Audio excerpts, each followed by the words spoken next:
Hey everyone, welcome to another edition of the Daily Bullet. I'm Paul Lathrop, your host. Joining me today is a good friend. If you've been to Gun Rights Policy Conference, or really, if you've been to gun stores throughout the country, you're probably going to recognize this guy. Derek LeBlanc. Derek, you're the founder of the Kids Safe Foundation, right? Yes, sir, I am. Well, before we get into talking about Kids Safe Foundation, that's what we're going to be spending most of our time talking about in the time we have today. I want to ask you a very basic question. What got you into guns, and more specifically, what got you into gun advocacy? So I guess my journey started at a young age with a Red Ryder BB gun that my father gave me, and then it transitioned to a shotgun at a young age and shooting rim fires, living in Oregon.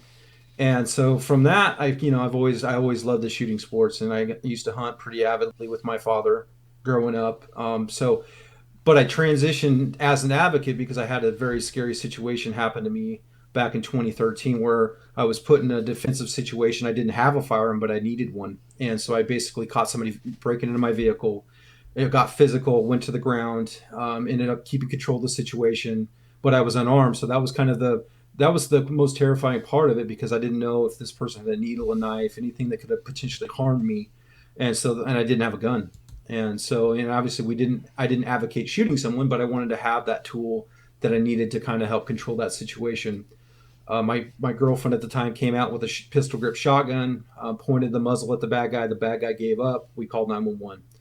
Pretty textbook. And so from that moment on, it set me on my journey to become a gun rights advocate because now we were two good people with a gun. Didn't have to fire a shot, but it was that gun that helped kind of diffuse that situation. And so I became an instructor. As I became an instructor, I realized that there was a potential threat inside of a home when it comes to small children, their unsecured firearm or, lack of education. So then I started kind of developing a program. And so the Kids Safe Foundation became a nonprofit in 2016. We reached about 21,000 kids in 4 states and taught them life-saving skills. So let's get into a little bit about more about what the Kids Safe Foundation is. You mentioned that because you will have children yourself is why you wanted to start it. Talk about what it was like at the very beginning in 2016 when you were just beginning out with the Kids Safe Foundation, and how did you start growing it? So basically, let me back up a little bit. It was about 2015 is when I actually had something to present to the public. Basically a lot of trial and error. I probably have a good 2,000 hours in front of kids and families, just kind of practicing and figuring out what kind of message works with them, and learning about how best I can interact with the children. And so from 2015 to 2016, that was kind of the trial and error phase of what we are doing. 2016, when I rolled it out, I'm from Eugene, Oregon, and so it's very left of center. They're not real friendly to guns here, but the way I was able to present the message, it was palatable to the public, and they did see the need for safety, and that's what kind of began the process, and it kind of catapulted us to where we are today. And it was just being really moderate with approach, and I kind of modeled our program similar to water safety because in the country we teach every kid how to swim because we don't want them to drown. That's kind of the same approach behind our firearm safety program. Is depending on where you live in the country, the climate depend on how dangerous pools are to kids. But being from Oregon, definitely firearms are more dangerous than pools just because of the climate. Sure, sure. So you started off, and the what exactly does Kids Safe Foundation do? How do you get to children? So we use, obviously, everything's through social media. We do in-person classes. We have a website that just launched that we're going to be incorporating video presentations for families so we can reach families all over the country.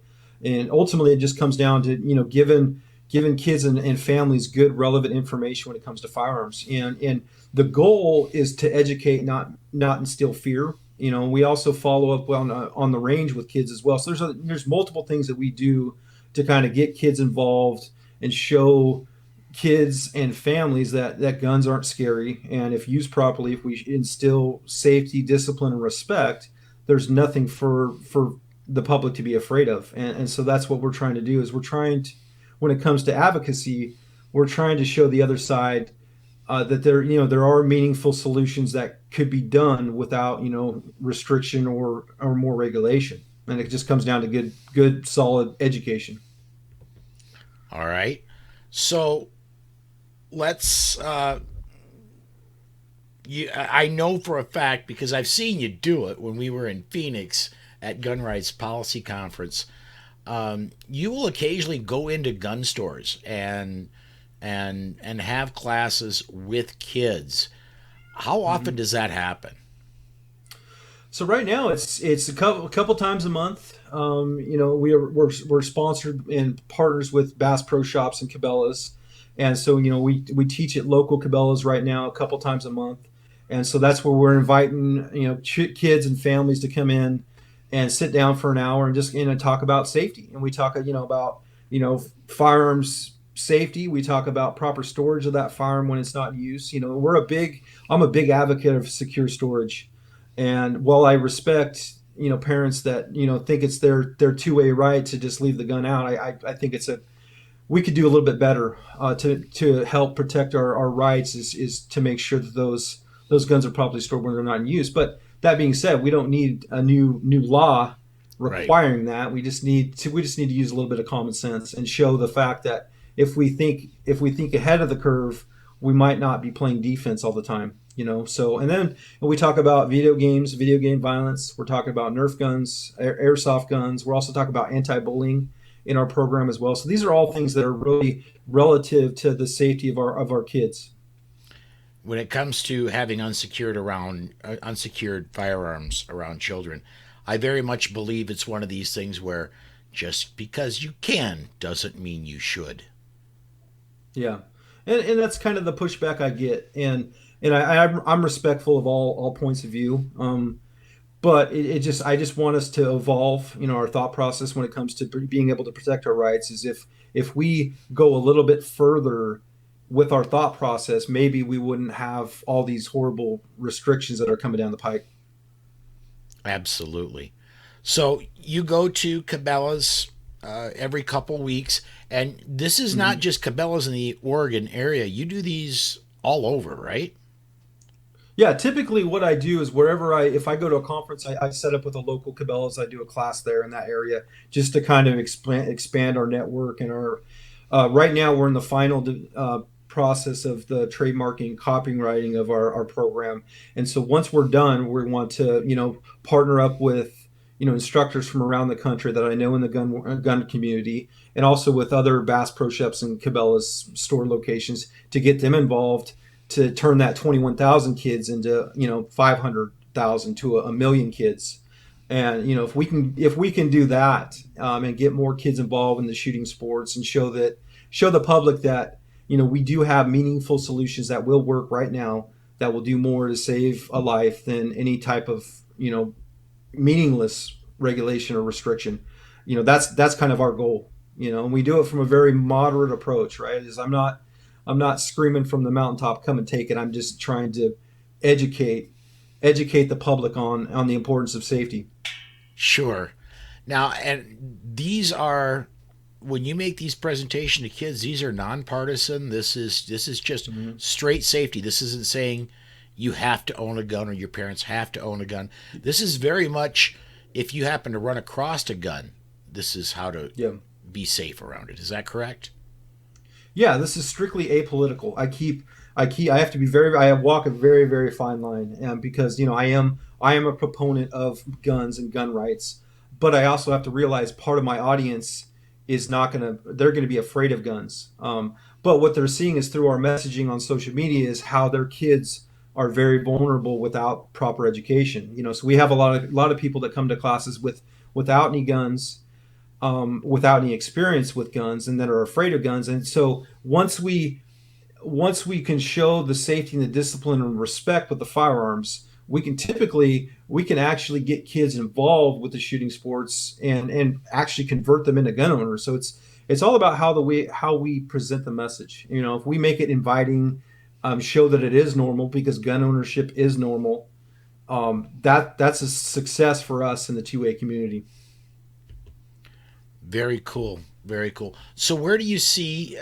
Let's explore specifically what's in the near future, say for the next 12 months. What do you see happening with Kids Safe Foundation? So my goal is as soon as the trademark, copyright, every all the legal process is done. Mm-hmm. My goal is to partner with like-minded instructors around the country and have them teach our program in their area to the members of their community, and that's how we grow this. And is if we can stay really on point with the message, we can make up a lot of ground, and not necessarily be on the defensive all the time, but show the fact that there are people that do care about kids. They want their kids safe, and they also want them educated as well. I mean, that's the one thing that really kind of hurts me about restriction regulation, is it takes away the ability to educate the kids. And when we go into California, and that's one of the highest restriction rates in the country. Mm-hmm. Those kids have zero access to education. Those kids are vulnerable because the parents can't talk about their guns, because typically most of the guns that they own are made illegal because of a pen stroke, which so the parents have them, but they don't want to talk about them with their kids, and they're Mm-hmm. still in the home because they don't want to be turned into a felon. And those kids are very, very vulnerable. All right, let's expand out then. What eventually, we've talked about over the next 12 months, what eventually would you like to see the Kids Safe Foundation become? What are your ultimate goals? So the ultimate goal is, in 2019, I did write legislation here in the state of Oregon that would have authorized our program in all the first grade in the public schools. And so my goal would be to kind of help expand that to other parts of the country, to show, through education, we can do a lot to protect our children. And it comes through a very, very moderate approach where, we're not, demonizing our firearms. We're showing that they are tools and that we need to respect them and treat them appropriately. But we also need to make sure that we educate the kids. And so I think, right now with what's happening, there's going to be a big shift, pretty soon. And so all of us are going to be more active when it comes to being on the defensive. When, if we could do something a little bit offensively, like maybe put some effective legislation in some of these states, maybe that would help kind of stem the tide of gun control. Awesome. Well, we are coming up on the time we have for today. Before we go, if someone's interested, if someone wants to help out, if somebody just wants more information about Kids Safe Foundation, where do they go? Okay, so you can find us on our website, kidssafefoundation.org. That's with two S's. We're a 501c3 nonprofit, and so we're always looking for sponsors, corporate sponsors, to kind of help us grow this message and reach more kids. I mean, ultimately, I want to go from 21,000. I want to reach 10 million kids. And one thing I didn't mention is we are starting to translate our stuff into different languages, like Spanish, Russian, Chinese, Japanese. These are all, there's no education for these kids. American Sign Language is another one. There's no education in those cultures, and so that's what we're trying to do, is be very progressive with the thought process, and have an educational program for those kids as well. Very And you can cool. also find us on all social media as well, Facebook, Instagram, Twitter, TikTok as well. Very, very cool. Derek, I want to thank you so much for taking time out of your day to talk to us, man. Thanks for having me. I appreciate the time. All right, folks, we're going to go ahead and set this one aside. Remember, if you would, to please subscribe and ring that notification bell so you know when another one comes out. And we will be releasing another one tomorrow. Come check us out then.